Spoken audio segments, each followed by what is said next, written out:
저는 우리 교회가 이쪽으로 이사 올 때 한 10년, 이사 온 게 한 10년 정도 되는 것 같습니다, 벌써.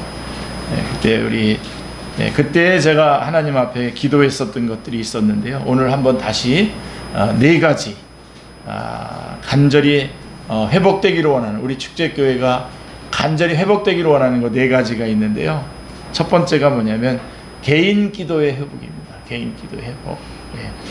각자 자기의 기도 제목을 가지고 하나님께 나아가서 곳곳에서, 저쪽에 방에도 좋고 여기 이쪽 구석에도 좋고 곳곳에서 수시로 기도하는 성도들이 가득 차는 교회로 살아나기를 기도합니다. 개인 기도의 회복. 그 다음에 또 하나가 뭐냐면 주님과의 만남에 대한 설레임의 회복입니다. 오늘도 우리가 여러 가지 그런 모습으로 하나님의 예배당으로 달려나오셨는데요. 자, 성도들이 주님을 만나는 그 설레임으로 주님 만나고 싶다. 오늘도 예배 드릴 수 있도록 이렇게 해주시니 하나님 너무 감사하다. 그런 설레임을 가지고 예배당으로 달려나오는 교회로 다시 살아나기를 기도합니다. 그 다음에 또 하나가 뭐냐면 말씀에 대한 순종의 회복입니다. 자, 말씀을 이렇게 들으면서 내가 원하지 않는 말씀을 하시면 어떡하지? 아멘 할 수도 없고 안 할 수도 없고, 그런 것이 아니라 주님께서 말씀하십시오. 말씀만 하시면 제가 그대로 순종해야 되겠습니다. 순종하겠습니다 하는 그런 마음으로 말씀을 듣고 순종하는 교회로 되살아나는 그런 교회가 되기를 기도합니다. 그리고 이제 네 번째가 오늘 말씀과 연결되는 건데요. 전도의 회복입니다. 전도.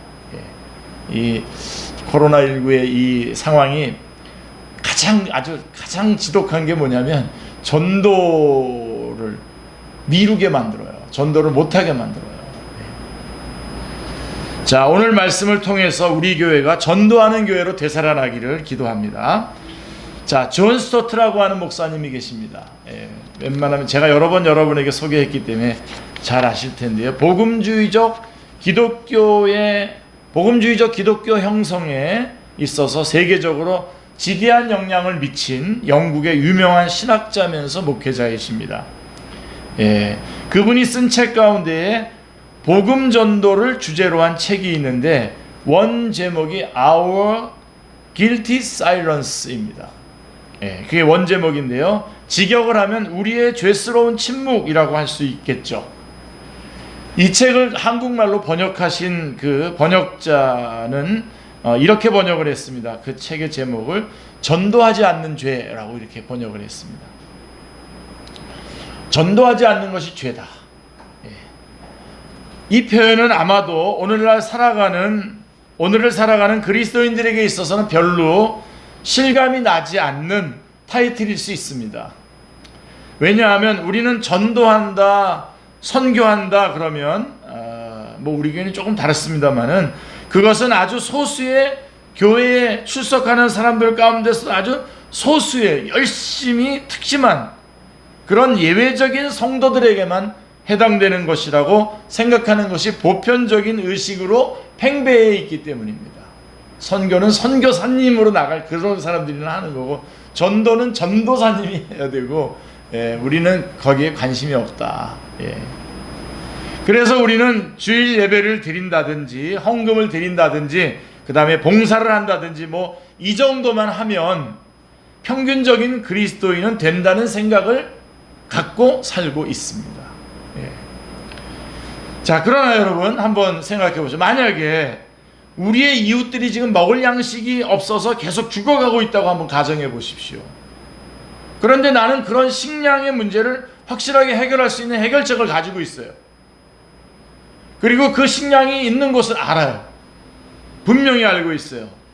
자, 그런데 만약 침묵을 한다면 그 침묵은 죄입니까? 아닙니까? 죄죠.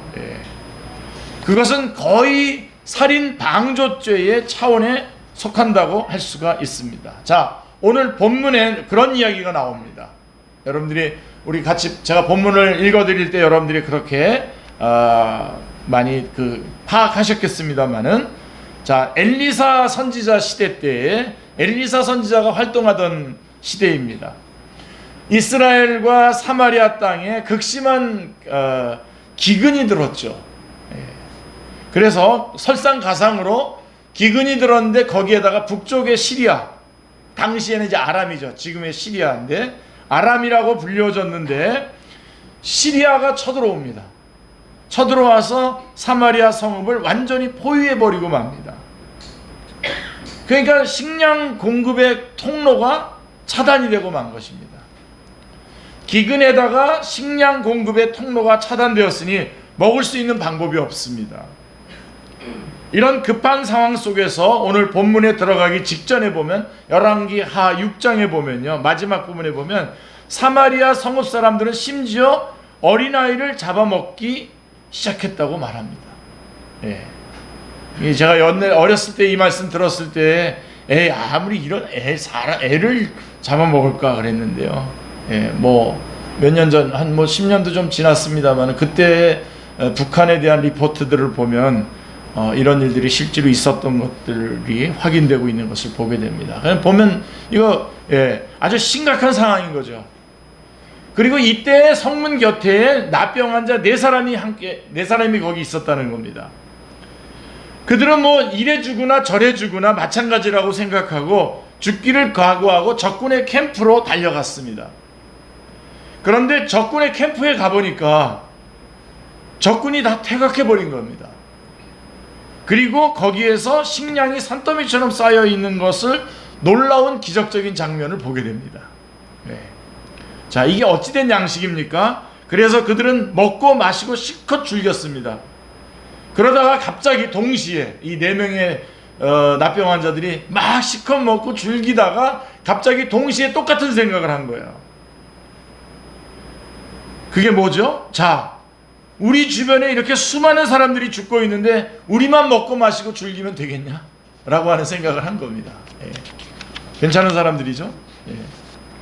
야, 이건 죄다. 이러면 안 된다. 그래서 이 죄에 대한 깨달음이 찾아왔습니다. 그것이 정확하게 오늘 본문 9절 말씀에 나오는데 9절이 오늘 요절이잖아요. 9절 말씀 보시면 나병 환자들이 그 친구에게 서로 말하되 우리가 이렇게 해서는 아니 되겠도다. 오늘은 아름다운 소식이 있는 날이거늘 우리가 침묵하고 있도다. 만일 밝은 아침까지 기다리면 벌이 우리에게 미칠지니 이제 떠나서 왕궁에 가서 알리자라고 말씀하고 있는 겁니다. 자, 이런 내용이에요. 우리의 행동이 선하지 못하다. 응? 오늘은 아름다운 소식이 있는데 이렇게 놀라운 양식이 이 성읍 사람들을 다 살릴 수 있는 양식이 분명히 있는데 우리가 이 소식을 알리지 않는 것, 그것은 우리의 죄다. 우리는 잠잠하고 있었다.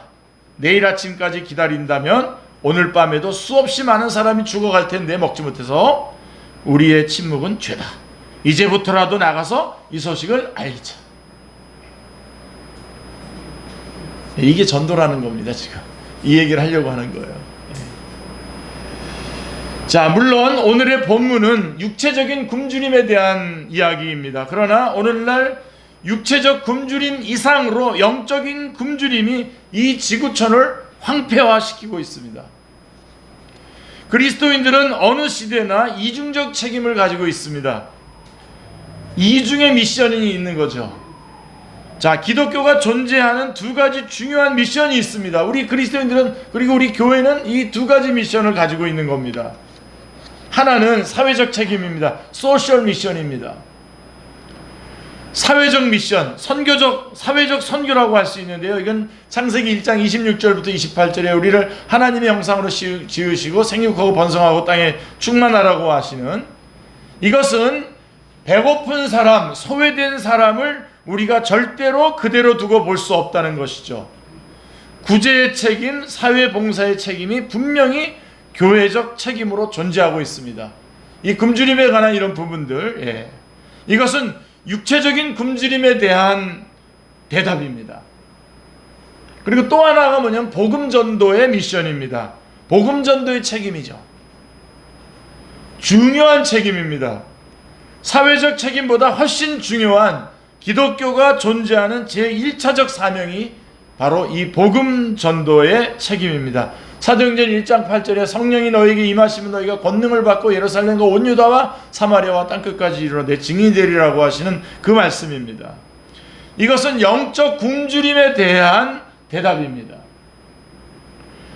영적으로 굶주려 있는 사람, 그래서 방황하고 헤매고 삶의 목표를 알지 못하고 인생의 무의미 속에서 죽어가는 사람들이 얼마나 많습니까?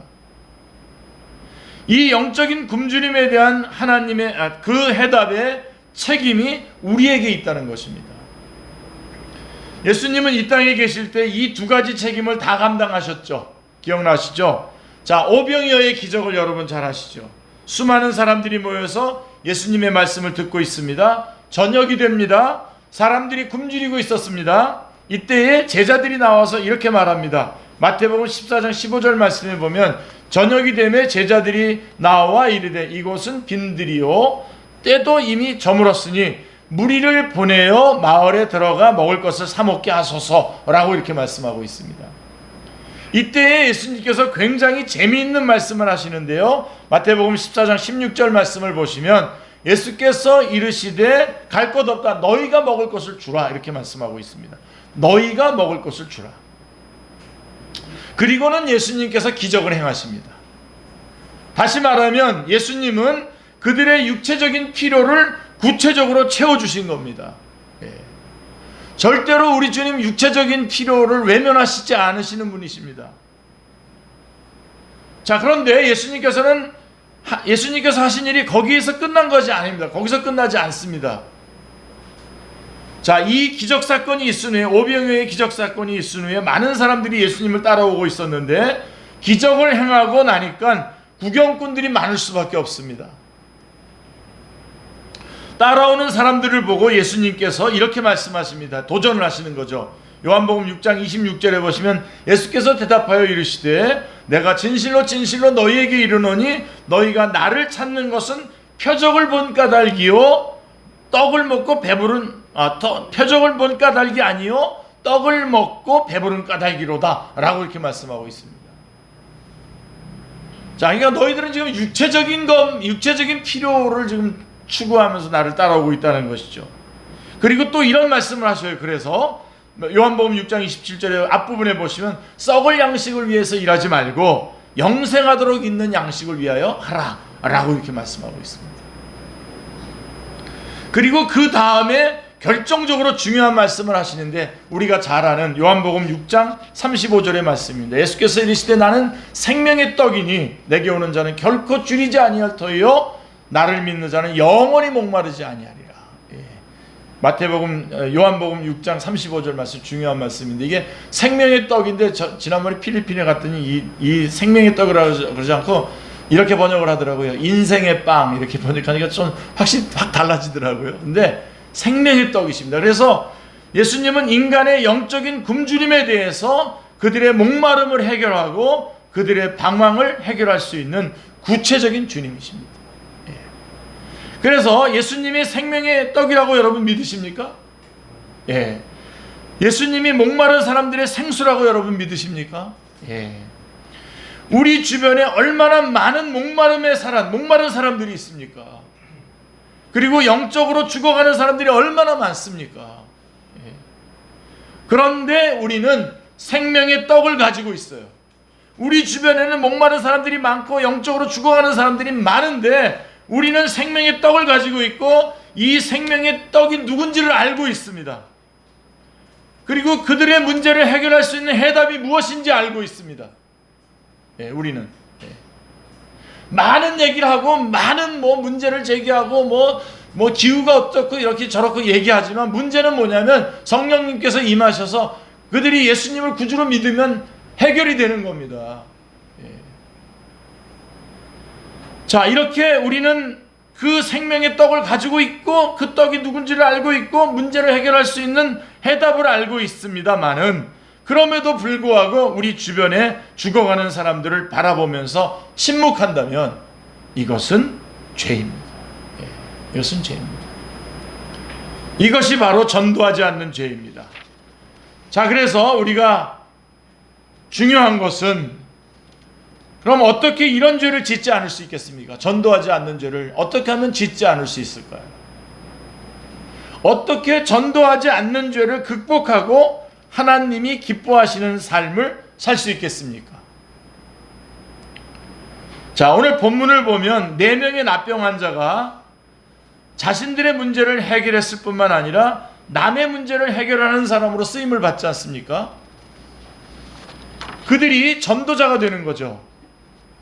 이렇게 하기 위해서 그들은 3가지 중요한 발견을 했습니다. 오늘 우리도 이 3가지 중요한 발견을 발견해야 됩니다. 오늘 우리가 전도하지 않는 죄를 범하지 아니하고 하나님이 기뻐하시는 삶을 살려면 이 3가지의 발견이 있어야 합니다. 첫 번째가 뭐냐면 자신의 상태가 어떠한지를 발견해야 됩니다. 자신의 상태를 발견해야 됩니다. 자, 4명의 납병 환자를 보십시오. 그들은 그대로 앉아있으면 죽습니다. 그대로 앉아있으면 조금 있으면 죽어요. 오늘 본문 3절 말씀에 보면 이렇게 시작해요. 성문 어귀에 4명의 납병 환자 4사람이 있더니 그 친구에게 서로 말하되 우리가 어찌하여 여기 앉아서 죽기를 기다리랴 라고 이렇게 말하고 있습니다. 그대로 앉아있으면 죽는다는 것을 깨달았습니다.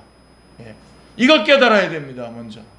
그래서 어떻게 합니까? 그래서 4절에 보면 만일 우리가 성읍으로 가자고 말한다면 성읍에는 굶주림이 있으니 우리가 거기서 죽을 것이요 만일 우리가 여기서 머무르면 역시 우리 여기서 죽을 것이라. 그런즉 우리가 가서 아람 군대에게 항복하자. 그들이 우리를 살려두면 살 것이요 우리를 죽이면 죽을 것이라. 이래도 죽고 저래도 죽는 건데 가서 한번 부딪혀보자 이겁니다. 이들은 마지막에 뭐라고 말합니까? 우리를 죽이면 죽을 것이라. 죽을 각오를 하고 살 길을 찾아보자. 앉아있으면 죽는다. 그들의 위기, 그들이 그 위기에 빠진 상태를 그들은 직시한 겁니다. 내가 지금 어떤 상태에 있는지를 직시한 겁니다. 우리도 어느 날 다 그런 것들 앞에 직면해 있었지 않습니까? 그것이 중요합니다. 가만히 있지 않았습니다. 여러분, 재미있는 전도지에 대해서 제가 여러 번 소개한 적이 있는데요. 그 전도지는 앞면에 큰 글씨로 이렇게 제목이 붙어 있습니다. 지옥에 가기 위해서는 무엇을 해야 하는가? 그리고 뒷면을 보라 이렇게 되어 있습니다. 그래서 뒷면을 보면 이렇게 되어 있습니다. 당신이 할 일은 아무것도 없다. 무슨 뜻입니까? 가만히 있으면 자동적으로 지옥에 간다는 말입니다.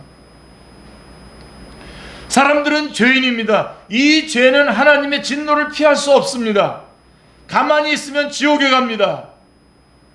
하나님의 저주와 진노를 피할 수 없습니다.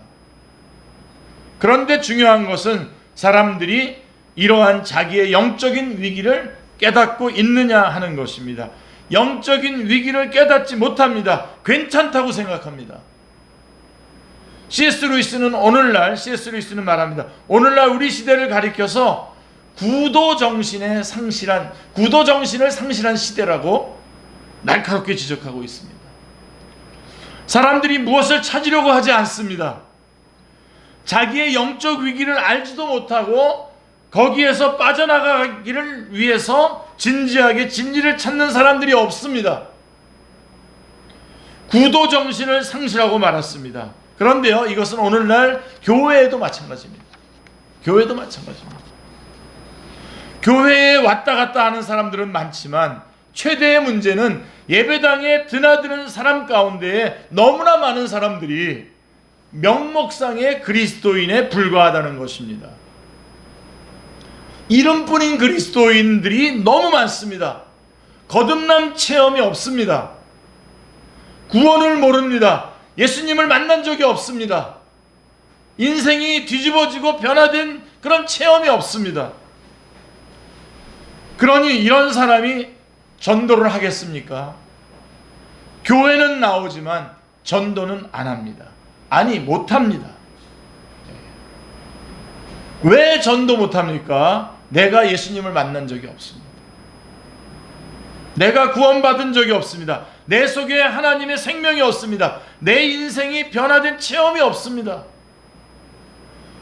자신의 삶이 바뀌어지고 하나님의 거룩하신 영광을 발견하고 자신이 주 안에서 새로워졌다면 침묵할 수 없는 것입니다. 그래서 중요한 것은 자신의 상태부터 깨달아야 되는 것입니다. 자신의 상태, 자신의 위기를 발견해야 됩니다. 육체적 굶주림은 실감이 나요. 육체적 굶주림은 실감이 나지 않습니까? 바로 배고프고 힘들지 않습니까? 그런데 영적 굶주림은 그런 징후를 빨리 느끼지 못합니다. 그래서 괜찮다고 생각합니다. 그러나 마음이 방황하고 있지 않습니까? 삶의 목적을 상실하고 있지 않습니까? 자신의 인생이 표류하고 있다고 생각하지 않습니까? 거기에 위기가 있습니다. 우리는 깨달아야 됩니다. 내가 문제가 있다. 내 인생에 중요한 문제가 있다. 이 사실을 깨닫는 것, 자신의 존재가 누구인지를 제대로 아는 것, 우리는 거기서부터 시작해야 됩니다. 우리는 누군가가 자신의 모습을 지적해 줄 때에 그것이 사실이라도 화가 나죠. 그러나 그래도 그것을 받아들여야 됩니다.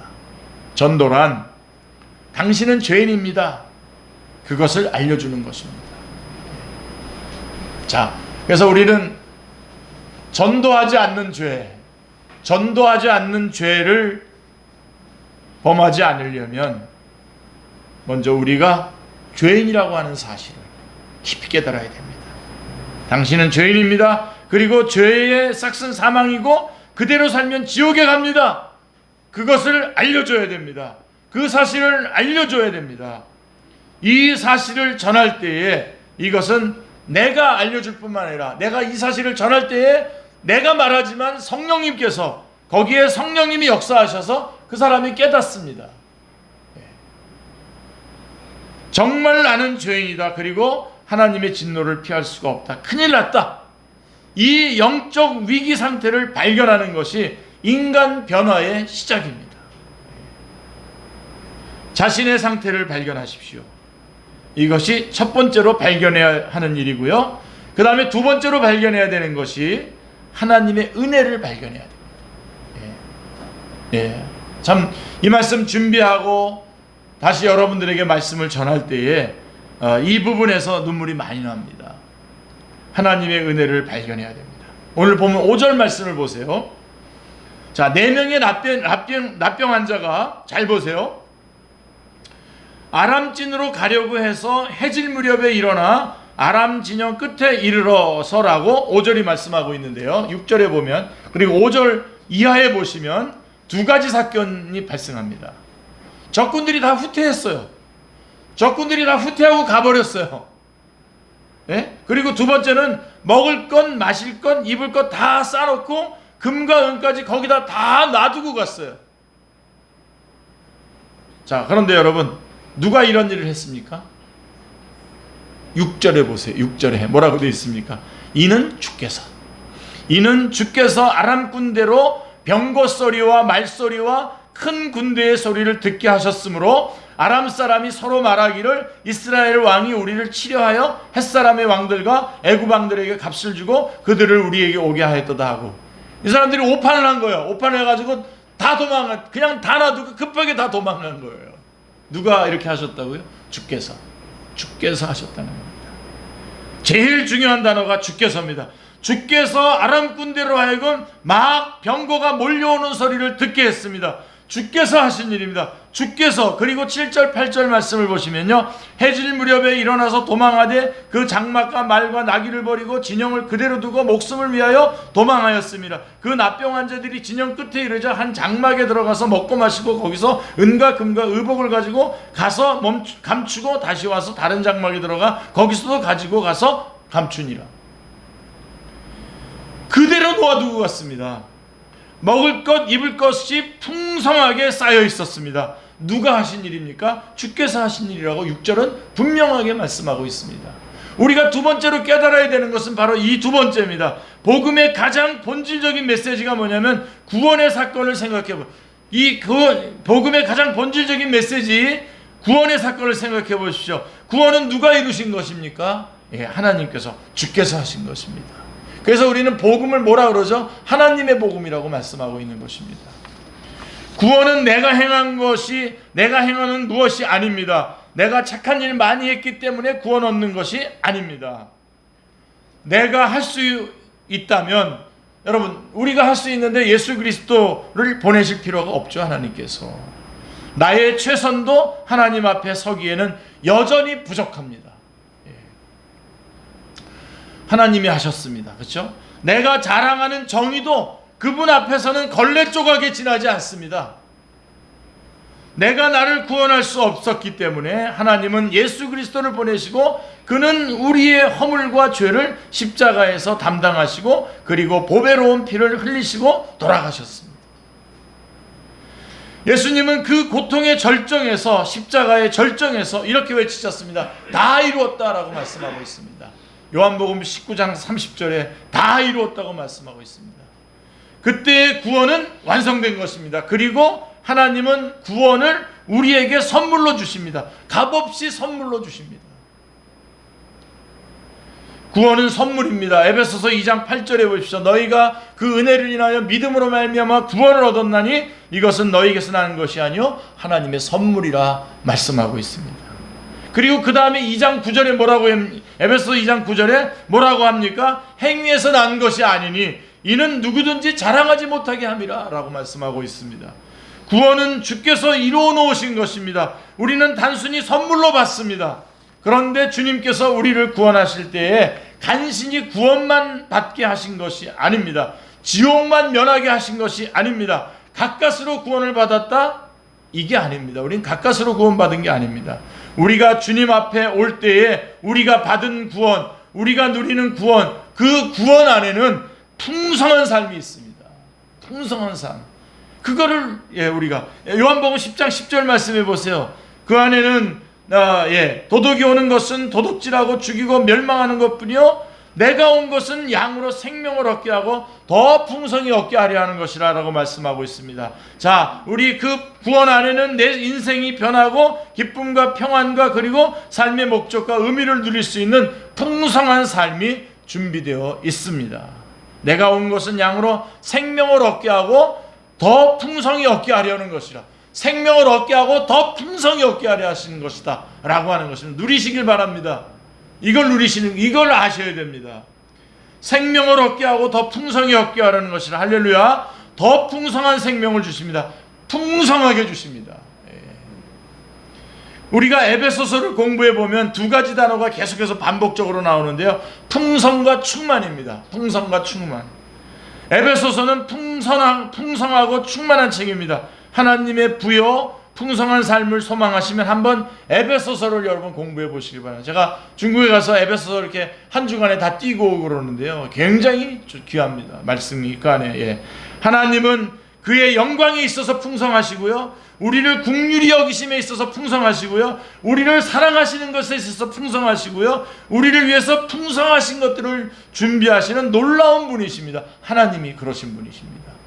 그 구원을 우리에게 주신 것입니다. 오늘을 사는 그리스도인들이 삶에 있어서 왜 이렇게 무기력합니까? 간단하죠. 하나님의 은혜를 발견하지 못해서 그런 것입니다.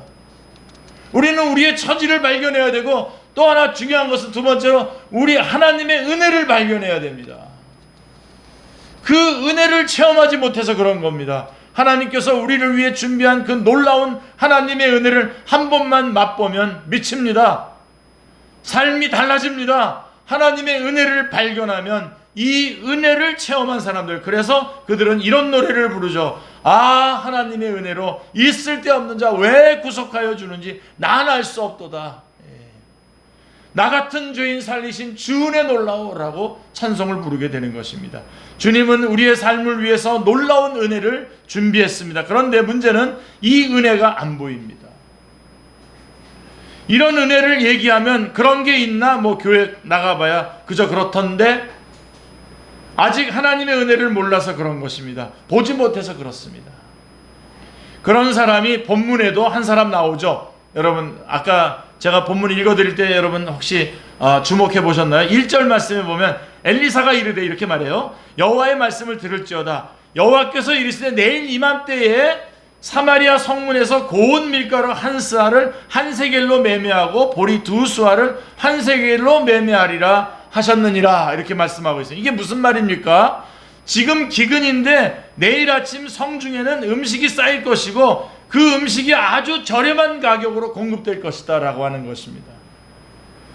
너무나 어처구니 없는 소리 아닙니까? 자, 그때 한 장관이 어떤 반응을 보입니까? 이 장관의 반응을 보십시오. 2절에 보시면 그때의 왕이 그의 손에 의지하는 자 곧 한 장관이 하나님의 사람에게 대답하여 이르되 여호와께서 하늘에 창을 내신들 어찌 이런 일이 있겠습니까? 라고 하더라. 엘리사가 이르되 내가 내 눈으로 보리라. 그러나 그것을 너는 먹지 못하리라. 뭐 죽는다는 얘기겠죠. 아니, 하나님이 하늘에서 창을 내시고 음식을 공급하신들 어떻게 그런 일이 있겠습니까? 여러분, 이게 바로 불신앙입니다. 예? 이 불신앙이 지금 우리 그리스도인들 안에, 우리 교회 안에 팽배해 있습니다. 지금 하나님의 약속의 말씀을 농담으로 여기는 사람들이 얼마나 많은지 모릅니다. 그러니까 이 세상에서 일어나는 그런 일들을 보면서 막 두려워하고, 두려워하면 제가 고맙겠어요. 진짜로 두려워하니까 하나님을 의지할 텐데, 두려워가지고요 그것을 내 손으로 때려잡겠다는 거예요. 그래가지고 막 스크럼을 짜고 뭐 글들을 돌리면서 막 불안을 조성하는, 그 불신앙을 조성하는 사람들이 얼마나 많은지 모릅니다. 얘기해줘도 몰라요. 제가 얘기하잖아요. 그러면 거꾸로 저한테 그래요.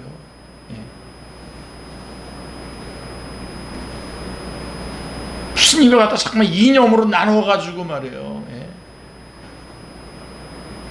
같이 다 열심을 내서 하나님의 역사하심을 우리가 이끌어내야 되는 거 아닙니까? 우리가 기도하고 움직이고 가능한 최대의 범위 안에서 교회가 할 수 있는 일을 하면서 또 나라 정치 또 정부에서 또 하자고 하는 것들은 또 그대로 그 안에서 잘 최선을 다해서 맞춰가면서 해서 이거를 이겨내야 되는 거 아닙니까? 성령님 역사하실 거라고 믿고 이겨내야 되는 거 아닙니까? 예? 교회를 폐쇄시키는 사람들도 문제지만 폐쇄 당해가지고 예배 안 드리는 것도 문제 아니에요? 불신앙입니다. 이거 완전히. 하나님이 하늘에서 창을 내시고 음식을 공급한들 어떻게 그런 일이 있겠습니까? 이게 불신앙입니다. 엘리사가 말합니다. 내가 내 눈으로 그것을 보게 될 것이다. 그러나 너는 내 불신앙 때문에 거기에 참여는 못할 것이다. 인생이 무기력하다고 느끼십니까? 기도하십시오. 기도하시기를 기도합니다. 여러분, 기도하시기를 기도합니다. 하나님께서 여러분과 저의 눈을 열어주시기를 기도합니다. 그 하나님의 은혜를 보여주시기를 기도합니다.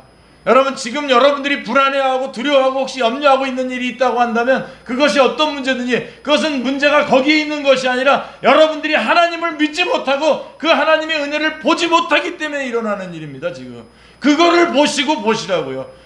여러분, 요한계시록 전체가 우리에게 말해주려고 하는 게 뭔지 아십니까? 하늘문을 조금 여시고 우리에게 보여주시는 거예요. 봐라, 이 땅은 지금 세상에서 막 여러 가지 일들이 일어나는 것 같지만, 우리 그리스도인들이 신앙생활하는 게 많이 불편하고 힘든 것 같지만, 자, 봐라, 누가 통치하고 있는지 봐라. 하나님이 통치하고 있다는 겁니다. 보라는 겁니다. 그거를 보셔야 되면, 그거를 못 발견하니까 지금 계속해서 우울하게 짜증을 내면서 반발을 하면서 살아가는 겁니다. 은혜가 철철 넘치고 이쪽에서 흘러나오고 있는데 딴 곳에 가가지고선 딴짓하고 있어요. 그러면서 자기 알아달라고 그래요. 왜 알아줘야 됩니까? 그 사람은.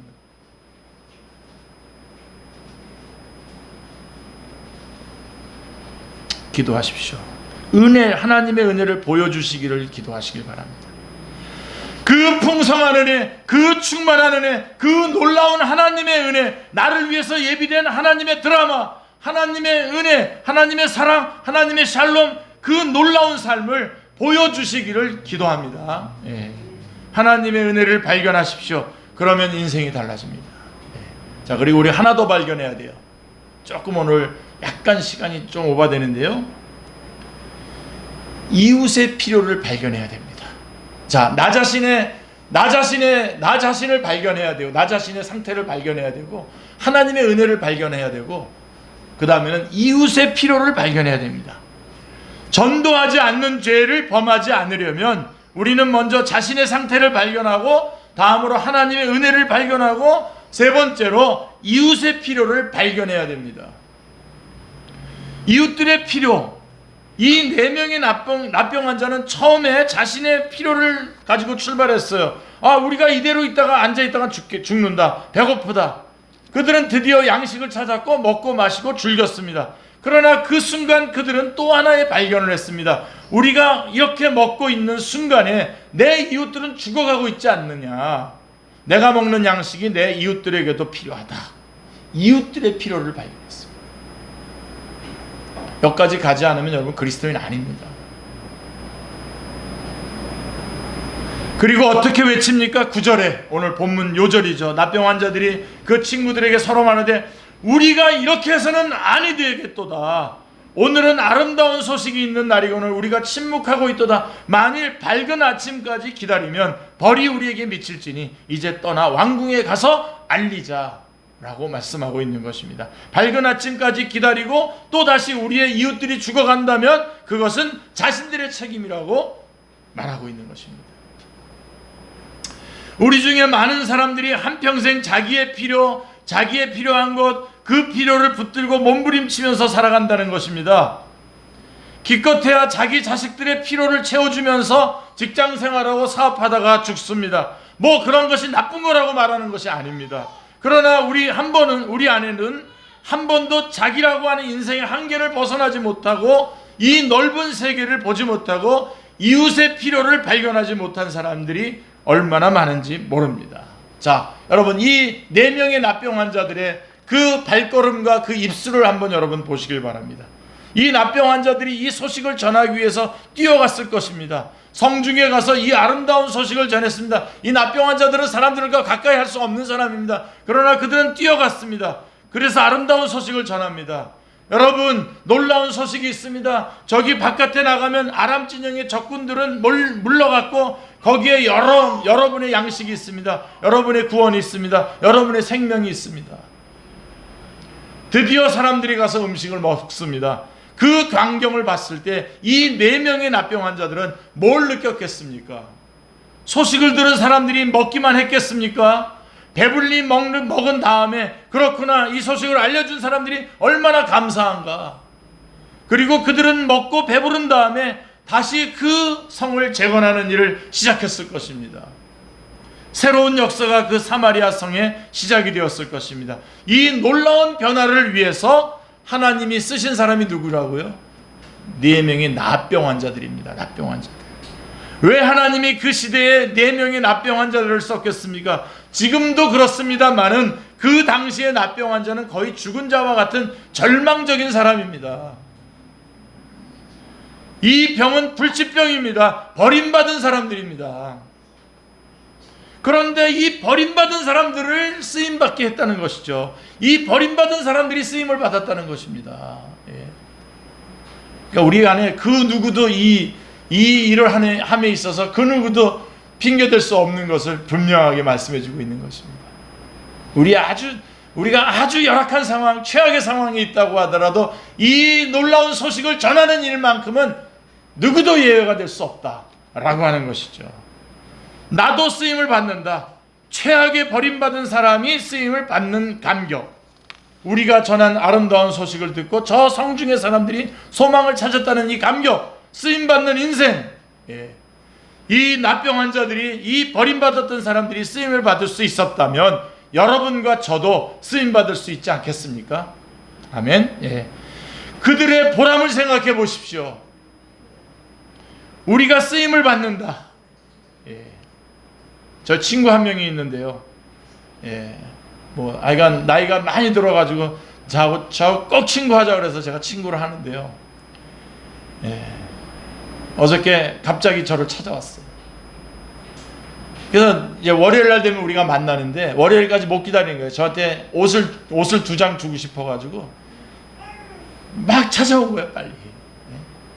여러분, 이 옷 하나 주고 싶어서도 이렇게 빨리 찾아오는데, 예?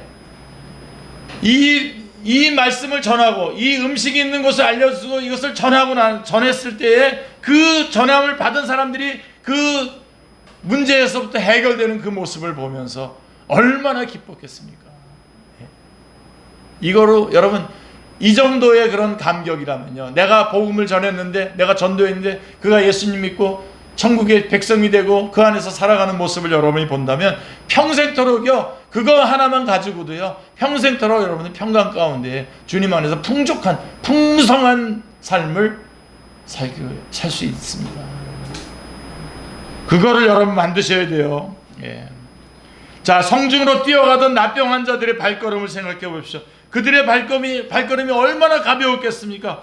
그 소식을 전하러 우리 빨리 가서 전합시다. 그래, 가서 전하자. 여기에 구원이 있다고, 여기에 생명이 있다고 달려가던 그들의 발걸음. 지금까지 나병 환자의 발걸음은 절망에 지친 발걸음이었습니다.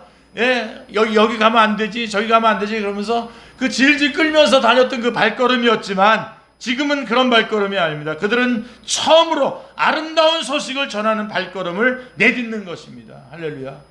그렇다면요, 여러분, 우리 인생도 예수님 안에서 복음을 전할 때에만 우리가 우리의 인생을 찾는 겁니다. 여러분이 사업을 하든, 여러분이 직장을 나가든, 여러분 학원에서 공부하고 있든, 또 가정에서 어떻게 하든 그런 모든 것들이 의미 있는 것이 되려면 여러분의 삶이 복음을 전하는 삶에 연결되어 있을 때에만 가능합니다.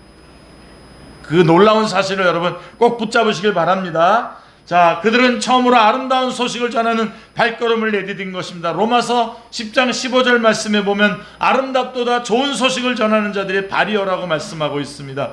로마서 3장 15절에 나오는 발걸음은 피 흘리는데 빠른 발걸음입니다. 피 흘리는데 죽이고 속이고 빼앗기 위해 달려다니는 우리의 발걸음, 무기력한 발걸음, 방황하던 발걸음, 그러던 발걸음이 이제는 목적이 있는 발걸음이 되었습니다.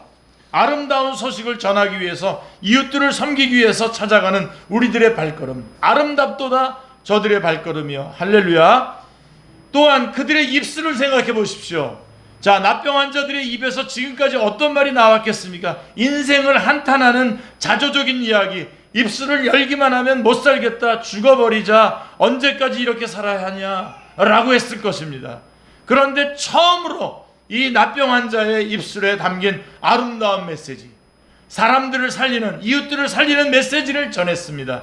그들의 입이 변했습니다. 할렐루야. 그런데 똑같은 입에 관해서 로마서 3장 13절 14절에 보시면 이런 말이 나옵니다. 그 입에는 저주와 악독이 가득하고 그 목구멍은 열린 무덤이고 입술은 열기만 하면 이웃을 음해하고 파괴하던 우리들의 입술. 그러나 우리들의 입술에 아름다운 소식이 담겨 있습니다. 구원의 메시지가, 생명의 메시지가, 희망의 메시지가 담겨져 있는 우리들의 입술. 할렐루야. 자, 아름다운 입, 아름다운 발걸음, 아름다운 손, 아름다운 존재, 아름다운 인생으로 변했습니다. 이것이 그리스도인의 이미지입니다. 할렐루야. 자, 마무리합니다. 아프리카에서 선교하다가 그 선교지에서 죽은 평범한 선교사가 있습니다. 그렇게 이름 있는 선교사도 아닙니다. 그러나 그 성실한 선교사의 봉사를 기억했던 원주민들은 그가 죽은 후에 그의 무덤에다가 비문을 하나 새겨 넣었습니다. 이런 비문입니다. 선교사님, 당신이 왔을 때 우리는 어둠 속에 있었습니다. 그러나 당신이 떠나간 지금 우리는 빛 가운데 있습니다. 예. 당신이 왔을 때 우리는 어둠 가운데 있었습니다. 당신이 떠나간 지금 우리는 빛 가운데 있습니다. 우리는 이것을 위해서 지금 이곳에 존재하고 있는 것입니다. 할렐루야. 기도하겠습니다. 하나님 아버지, 저희가 어떤 처지에 있었는지를 발견하게 해주시고, 그리고 하나님의 은혜를 발견하게 하여 주시옵소서. 그리고 이웃들의 필요를 발견하여 그들에게 놀라운 생명의 복음을 전하고 증거하는 삶을 살아가게 하여 주옵소서.